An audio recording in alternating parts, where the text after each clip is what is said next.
Right now at 6, future teachers get recognized ahead of graduation day at Pitt State. And storm chances returning to the 4 states starting this morning. I'm going to have those details. Plus, a new housing project in Joplin could help address a need for affordable homes as city leaders plan to clear out an old hospital to make room. The 4 states' most watched news starts now. Well, good morning and welcome to the KOAM Morning News. It's 6 a.m. I'm Elise Noe. And I'm Lindsay Gaffney. It's Friday, May 16th. Hard to believe that we're already in the middle of May. It's certainly feeling like summer already. It is. Yeah. Now, we did have a nice couple of weeks there where it felt like spring. Yeah. So we can't complain too much. We do have storm chances returning, though, which will give you that taste of spring that you're looking for. We've got isolated chances today, and you can take a look where the bigger threat for severe weather, the widespread outbreak, is going to be in eastern parts of Missouri, Tennessee, Kentucky, all the way out to Illinois and Indiana. But we are only seeing isolated chances, and they're going to stay mostly southeast of Joplin. So that green is actually an isolated chances of storms. The yellow gives us more scattered chances of storms. Now that's going to be from about 9-10 a.m. to about noon, so only about a 2-hour window there, and our main threat is going to be 70-mile-per-hour winds. Now currently it's gorgeous outside, 60-degree weather. You can see that sunrise coming up out there. This is 7th and Range Line, just a really beautiful start to our Friday. We only have that short window of storms later on this morning, and then we're looking pretty good for the rest of the day. Now you can see those scattered thunderstorm chances firing off out there in Arkansas, Missouri, Kentucky, even more northern parts of Tennessee. They're under a severe thunderstorm watch as well. That continues, but their threat again comes a little bit later today, just like ours does. Now, as we head through the morning, temperatures are going to warm up a degree or two. You can see out in Kansas still in the upper 50s, but the rest of us low 60s. Now by about 11 a.m., we're already in the upper 70s, low 80s, starting to see that isolated chance popping up. Maybe a little isolated shower out there in Jay, Oklahoma as well. Now the isolated storm, supercell, that we're looking at stays south of Bella Vista, south of Bentonville at first, about at 10:30, 11 a.m., and then it pushes up through Cassville, through Arkansas, and into Monette as well. Now this is about 11:30, 12, and then it clears out pretty quickly. So again, we only have about an hour and a half, 2-hour window. Now as we head through the afternoon, temperatures reaching the mid 80s, 83, 84 in Joplin, 84 Miami, Parsons, Veneta, 85 in Caney, 83 in Yates Center. So we're going to all be in the mid to lower 80s today, but you can see sunny skies, not a cloud in sight. We do have more storm chances returning tomorrow night, and again scattered to numerous chances on Sunday. You can see where that threat increases. So we're going to have a couple more days of severe storms, but I'm going to have all that coming up. All right, we'll check in with you in just a bit, Lindsay. Thanks. Ottawa County prosecutors drop a DUI charge in a crash that killed a 9-year-old boy. The incident happened in April. Douglas Gray of Miami was driving a UTV when 9-year-old Easton Freeman fell and was hit while running alongside it. That's according to witnesses. EMS took Easton to a Tulsa hospital where he died. Gray and his passengers were uninjured. Court documents indicate Gray refused preliminary breath and blood tests, but a court-ordered blood draw was taken. The Oklahoma Highway Patrol tells KOAM those results are still pending. The OHP had recommended a manslaughter charge, but the Ottawa-Delaware County District Attorney's Office amended it and filed a DUI charge before dropping it this week.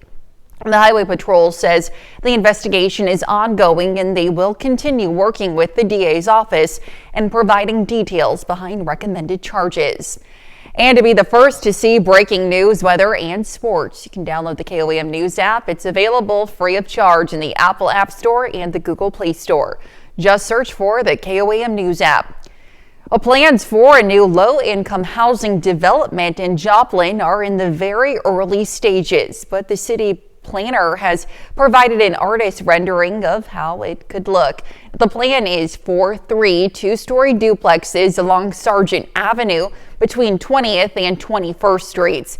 Now, as we've reported, the city plans to demolish the old Freeman Hospital that has fallen into disrepair Currently on that site. City officials say Joplin has a shortage of affordable housing for low-income residents, and in fact, it's a statewide problem. Very difficult to build affordable housing at very low incomes or at the getting closer to the middle incomes, because the other programs available tend to be more in the 60% affordability range of area median income. So this is actually a very needed rental development. Well, the city has not yet established a timeline for demolition of the old hospital or construction of the new housing. Well, with Pitt State students set to graduate today, there are ceremonies taking place ahead of time to highlight students in specific fields. Yesterday evening, soon-to-be teachers were recognized for their achievements in school before they go into the workforce. KOAM's Anthony Saviello tells us more about how this ceremony highlights the next generation of educators. A move from being taught to the one who's doing the teaching. PSU students majoring in education have one more step before graduation day. It's our effort to welcome these new teachers into the profession, so as moving from our students to become our colleagues. So that's really special for us. For one student, the choice to become an educator was easy. I had a lot of really good teachers in high school that I felt very connected to, and I was lucky enough to have them supporting me, so I wanted to do the same thing that they were doing, showing support to students who maybe didn't feel it in other areas. And I was a busy bee in high school, so having that extra support really helped, and I want to be able to help provide students with that. For those looking to follow in Allison's footsteps, she has a piece of advice. Stick with it. Really don't think about anything that people are saying about education. Care about the students. If you show up and you have the students in mind and you just remove everything else, you're going to do great. As she walks across the stage in a similar fashion to what she will do on graduation day, a medallion is donned, representing her education at Pitt State and desire to become a teacher. But before she starts teaching, she'll have her summer to relax. I am going to read for fun. I've already started a couple books, and so I'm just reading as much as I can. I'm hanging out at home. I'm getting in the sun, and hopefully I'll be hanging out with my friends, going to the lake, and kayaking, hopefully. In Pittsburgh, Anthony Saviello, KOAM News. Well, students from the College of Education will have their commencement ceremony tonight at 7 p.m. And that's a look at this morning's top stories and weather in our first 7 minutes. Coming up on the KOAM Morning News, President Trump is set to head back to Washington today after visiting the Middle East. And we're tracking rain chances for the next few days. We'll have what to expect with Lindsay Gaffney in the Skywatch Weather Center. You're watching the KOAM Morning News. We'll be right back, but first, here's a live look from Key Club Park in Miami, Oklahoma.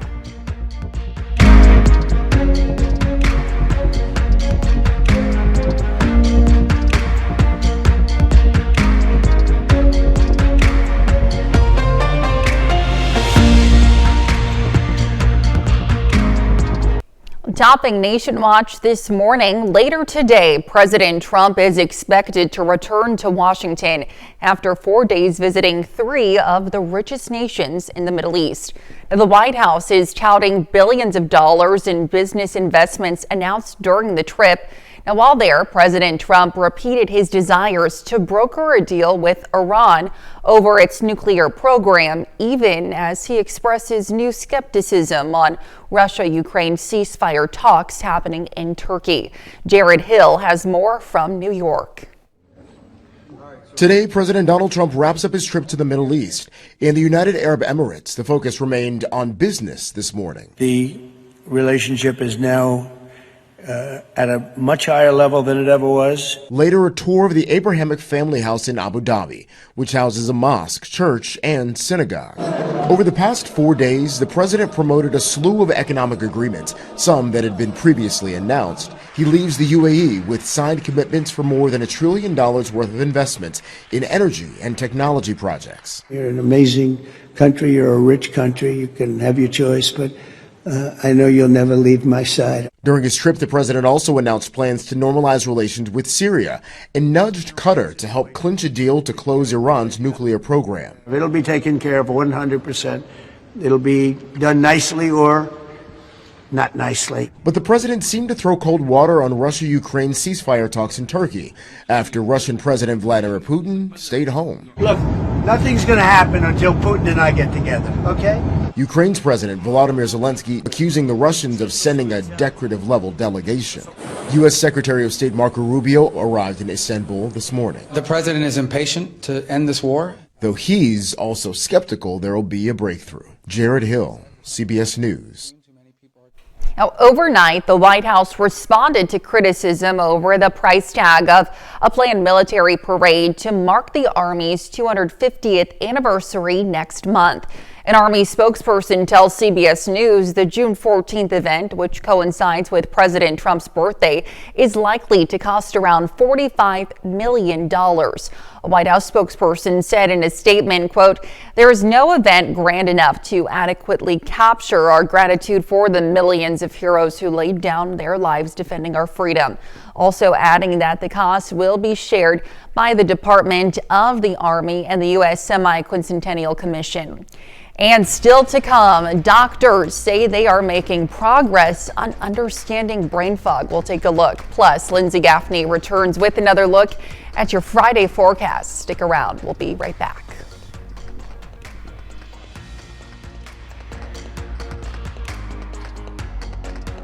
In Texas, a giant teapot sitting on the side of the road has been a staple in Navasota for more than 20 years. Now the iconic site has set a new record. Nicole Marino reports on a friendly competition between another giant teapot. Everything is just bigger and better in Texas. Stuart Thompson, the owner of Martha's Bloomers, took a visit to Chester, West Virginia back in the early 2000s. While he was there, he saw an ad for the world's largest teapot and had to check it out. I knew all about teapots when I left there, so I thought, well, I'll just build one bigger. And that's exactly what he did, but he didn't tell anyone in Chester. But David Ferguson from Martha's Bloomers in Texas recently set the record straight on a West Virginia newscast. People are pretty well aware of it here. Not so much in West Virginia. It kind of hurt their feelings a little bit, but it's all good. Ferguson says Navasota's teapot brings in thousands of people every year and boosts its local economy, from hotel stays to eating at local restaurants. Look at those people. See how fast they're flying by here? You got to give them a reason to go, oh, I need to see that. Anything that brings folks down here, brings folks to the Brazos Valley, is fantastic. Ferguson says people come to visit from Houston, Austin, Columbus, and Waco, and sometimes they even come in buses. You've got people flashing by here, going to College Station to see their kids, going to A&M, or the kids themselves. This catches their attention. Something Thompson says he'll always catch: rival teapots boiling with ambition. I need to check all the different countries and make sure that they don't have one bigger, you know. Well, Ferguson said he'll be submitting Navasota's teapot to the Guinness Book of World Records. How cool. Let's head over now to Lindsay for a quick look at your forecast.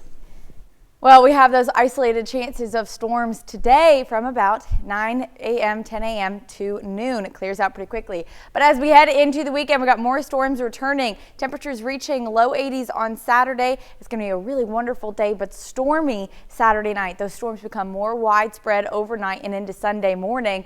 So we're going to have storms Sunday morning until about 9 a.m. Temperatures warm up to the low 80s, overcast skies for most of the day, and then thunderstorms, severe storms returning Sunday afternoon, late afternoon, early evening around 7 to 8 p.m. So we're going to have a couple more rounds of severe weather as we head into the start of next week as well, but I'm going to have a full forecast coming up.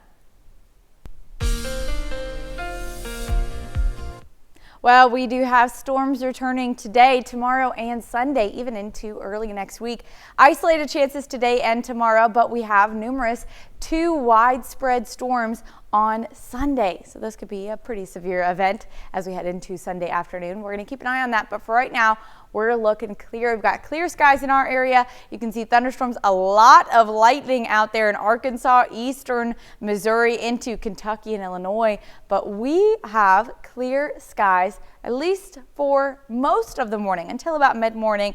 You can see a nice little sunrise going out on there. Downtown Pittsburgh looking good. Temperatures are going to continue to warm up as well, about mid-70s by the time we start to see these isolated chances popping up. Now, Jay, Oklahoma could see a little isolated shower south of Jay, but our threat is going to be in Arkansas, south of Bella Vista, south of Bentonville. You can see an isolated thunderstorm supercell popping up, mainly a 70-mile-per-hour wind threat, but we could see a little bit of a hail, maybe even a low tornado risk, very low risk there.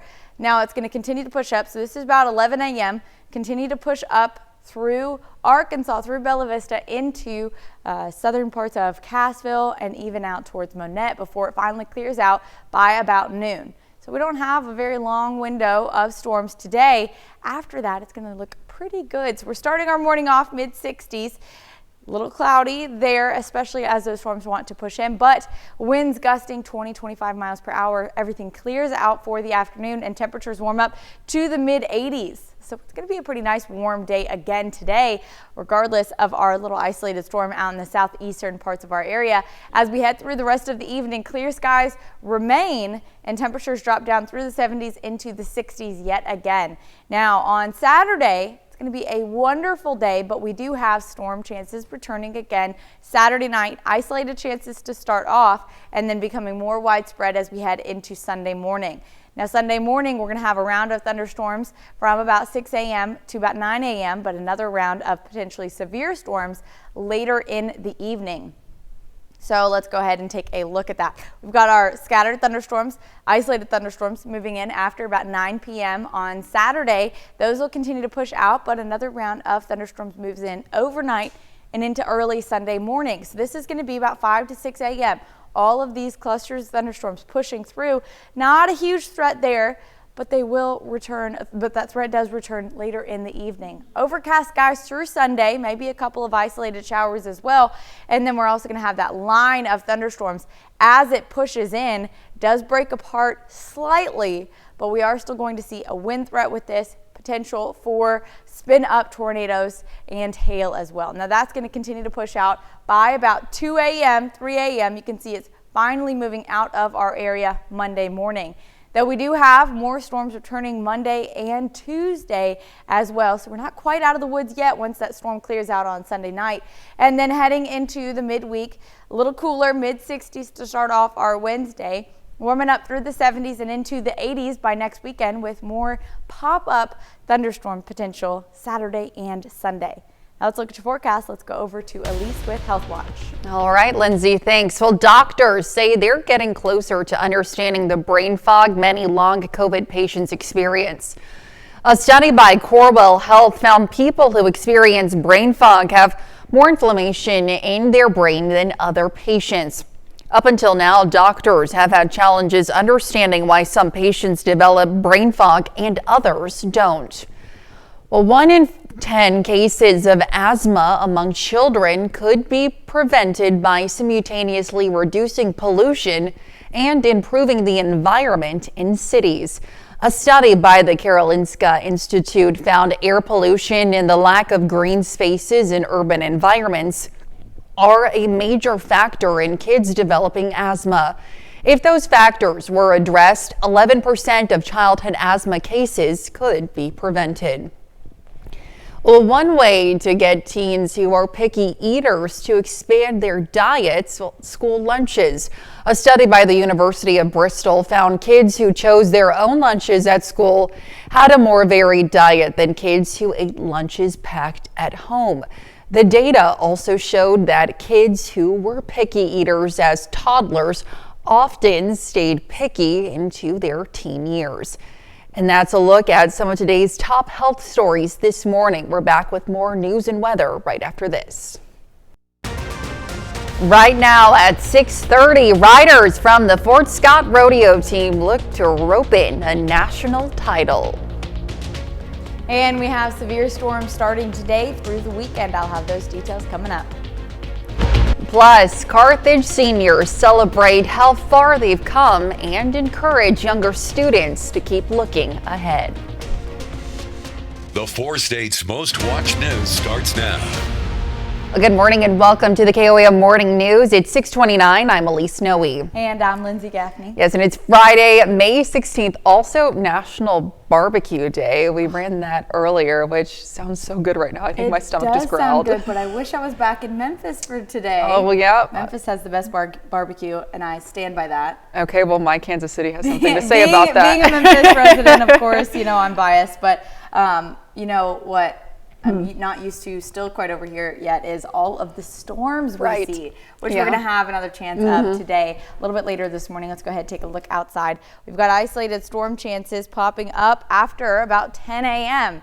Now you can see where the widespread outbreak is out in eastern parts of Missouri out to, you can see Illinois, Indiana, Kentucky as well.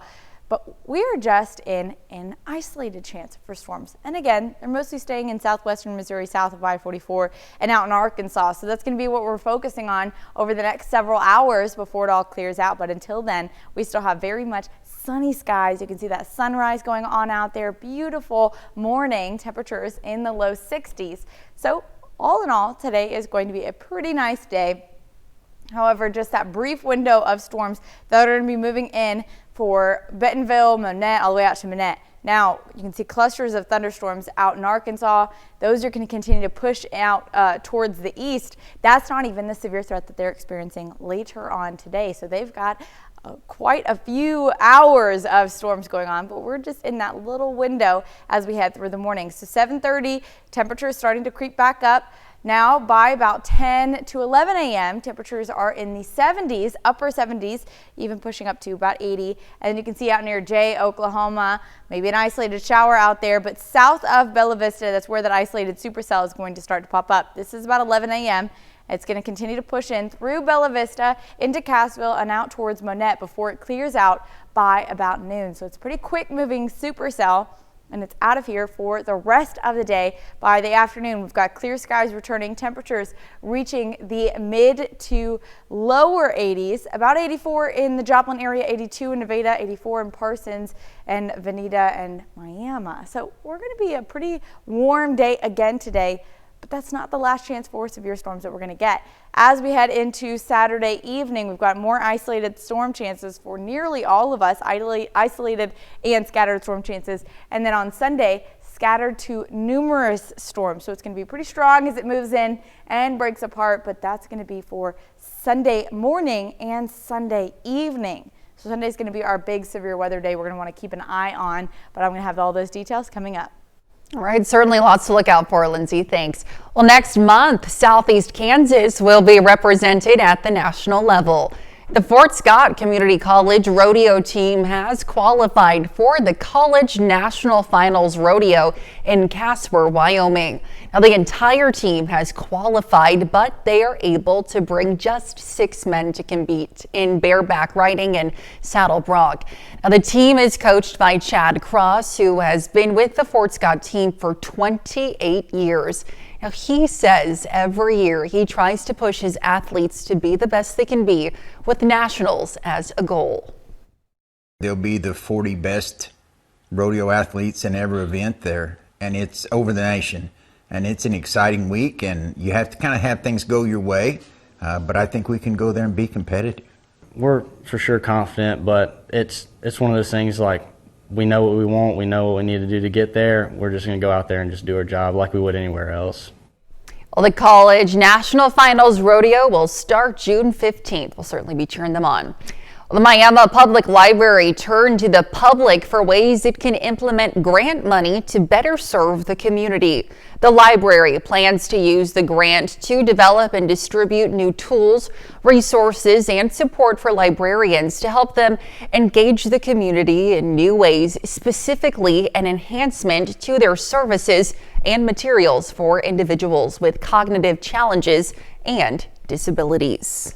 We want to speak with the people that we are targeting themselves. So if someone has a cognitive disability, if someone has autism, is anywhere on the spectrum, we want their input, whether it's an adult or a child. We have some surveys with pictures for kids where they can circle things. Adults can do that too. They can write on there what they're struggling with. But it's important because we need to hear from them directly what they want. The grant came from the American Library Association's Transforming Communities initiative. And seniors at Carthage High School took a trip down memory lane yesterday. Now it's part of an annual tradition known as Walk the Halls, a special moment for Carthage Tigers. Graduating seniors returned to their elementary schools walking through the halls as the younger students cheered them on. Now it's a chance to reflect on the journey so far and to inspire the next generation of Tigers. Coming back at the beginning, it was a lot smaller. It was just kind of like, cramped a little bit. But it's nice to see all the changes and all the new faces and stuff like that. Well, Carthage's graduation is set for today. It was nice weather and a sizable crowd for last night's third Thursday event in downtown Joplin. The theme this month centered around Route 66 as Main Street transformed into a retro roadside celebration. It included a vintage car cruise and, as always, plenty of food and drinks, arts and crafts, a bounce house for kids, live music, and about 140 vendors from a wide range of Joplin area businesses. The kids come up acting like they might have a car that they need detailed, but really they just need a piece of candy. It's fun. I'm a people watcher, and so it's really interesting. I run into a lot of, friends. In fact, about 7 of my grandchildren showed up here tonight. Always a wonderful time for Third Thursdays. And Joplin's Third Thursday events run from 5:30 to 8:30 p.m. on the third Thursday of every month through October. And that's a look at our top news stories coming up this half hour on the KOAM Morning News. It's Friday, and of course, that means Shannon Becker joins us with his Big 3 stories of the week. We'll be right back, but first, here's a live look from the Key Club Park in Miami, Oklahoma.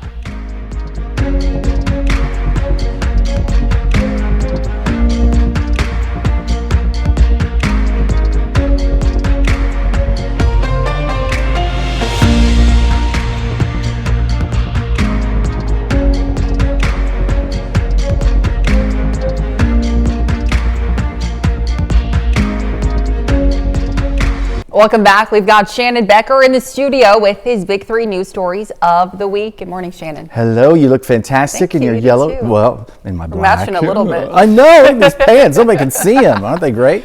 Let's take a look at the Big 3 stories this week. What's happening where you live?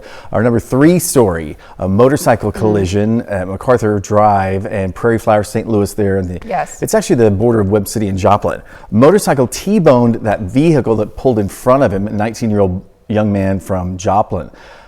He suffered serious injuries, we'll say. Okay.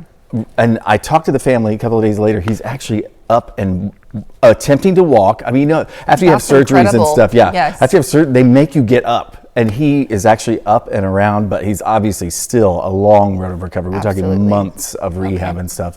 But he did survive. Had his helmet, had everything on necessarily. And I think also it's a testament. He was probably about running the speed limit, police had told us. Because if he was speeding really fast, it would be more damage to that vehicle for sure. We'll continue to follow that story. Our number 2, Joplin News First, live and local. What's happening where you live? Well, it closed down the Miami Turnpike for the entire evening. This tractor trailer, everybody wondered how that happened. Well, it came off the highway and then went up the side of the hill and then struck the toll. It's the gate, the big overhead thing that holds all the cameras for the new tolls. Nobody was injured, but the driver was. That was when we were there later in the evening. It was quite a mess. No one was injured, but the driver was ticketed, obviously. And most usually, what people don't realize, your insurance will pay for that replacement of all those parts. Oh, really? The guardrails and stuff like that. You don't just get to crash in all that and leave it like that. So Santa Fe Towing also removed all that. It was a long process, like I said. Our number one story, KOAM News Now. This was a historic home. Yes. Oh my goodness, 132 years old. Jane Chin is cousins with the founder of Webb City, John Webb.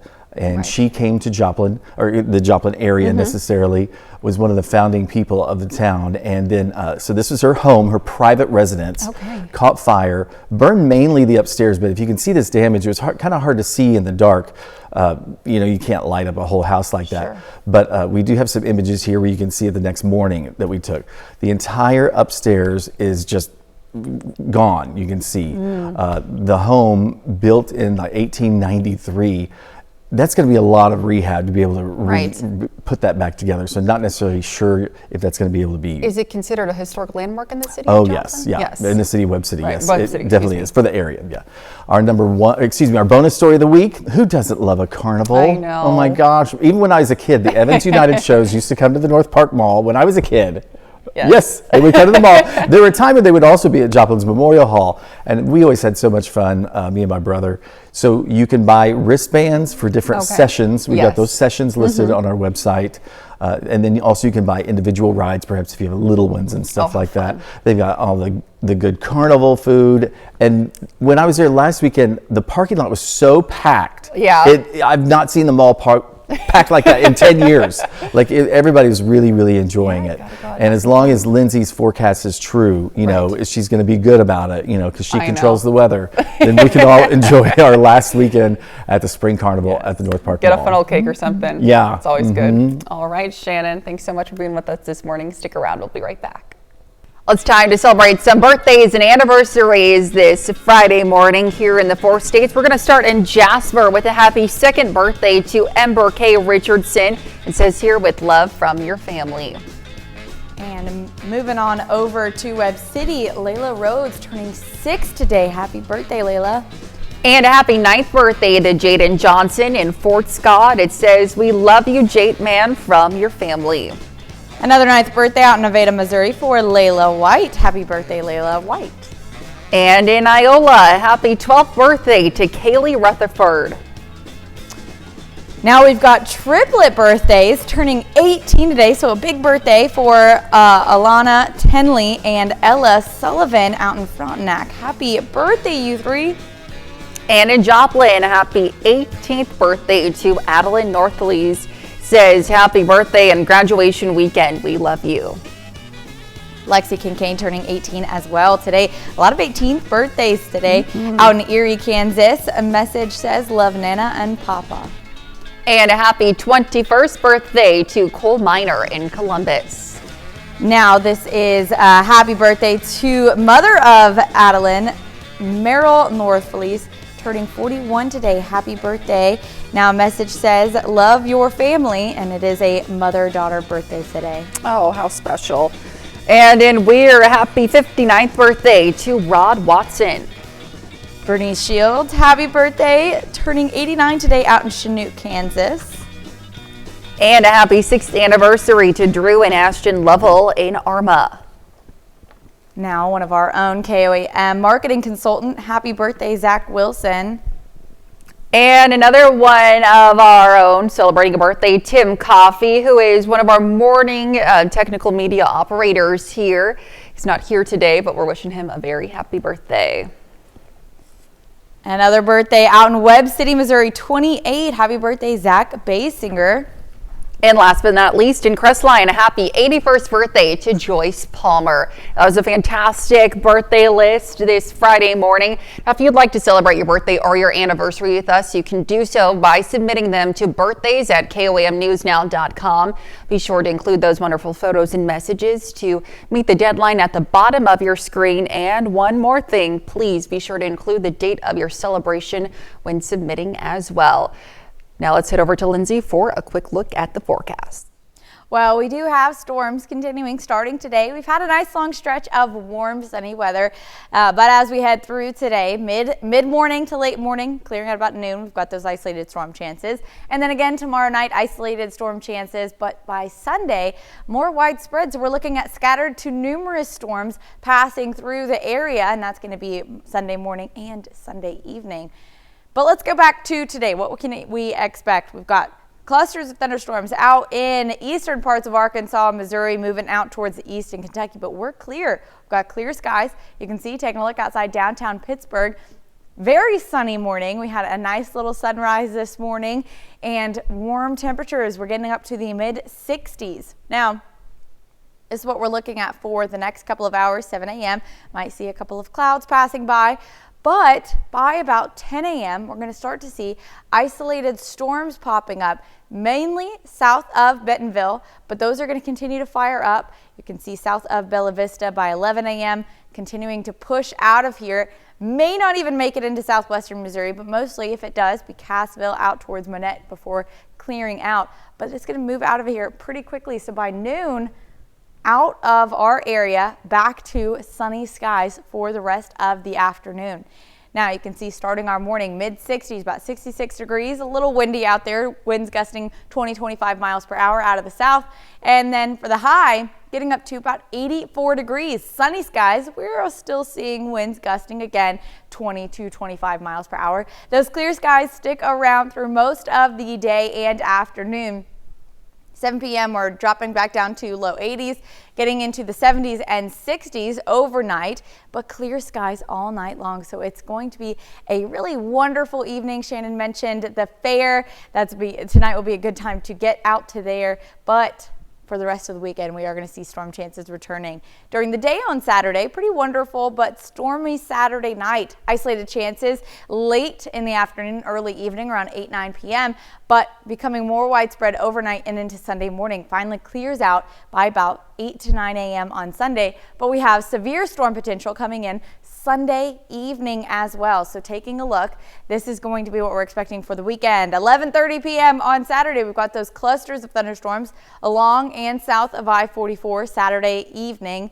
And then another round of thunderstorms moving in more of our central and northern counties. That's going to be through Sunday morning and then clearing out again by about 9 a.m. Overcast skies push in. Likely seeing an isolated shower or two throughout the day, but then our severe threat returns later in the evening. Now we've got this line of thunderstorms pushing in. This is about 8 p.m. So late Sunday afternoon into early evening. Line of thunderstorms moving in from the west. As that pushes in, we could see bowing segments, which result in strong wind gusts, 70 miles per hour, which is pretty damaging winds gusting. And then we also could see hail and spin up tornadoes along that line of storms. Now it's going to continue to push through, and we could see all of that clearing out by about 3 a.m. on Monday. However, we have more thunderstorm chances returning Monday and Tuesday until we finally clear out for a few days. Now by Wednesday, a little bit of a cooler day. We'll take a dip in temperatures down to the mid-60s, but we're back into the 70s by Thursday and Friday with pop-up storms returning Saturday and Sunday. Now you can see temperatures are in the 80s again next weekend, and we're mostly going to see sunny skies with these isolated pop-up storms. We call them pulse storms. Mostly see those in the summertime due to the heat. Now let's look at your forecast. Coming up when the KOAM Morning News switches on over to Fox 14, we'll see how one DJ brings musical motivation to spring cleaning.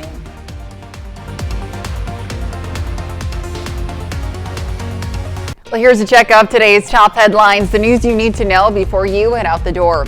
Ottawa County prosecutors drop a DUI charge against Douglas Gray of Miami in a crash that killed a 9-year-old boy. Gray was driving a UTV when 9-year-old Easton Freeman fell and was hit while running alongside it. EMS took Easton to a Tulsa hospital where he died.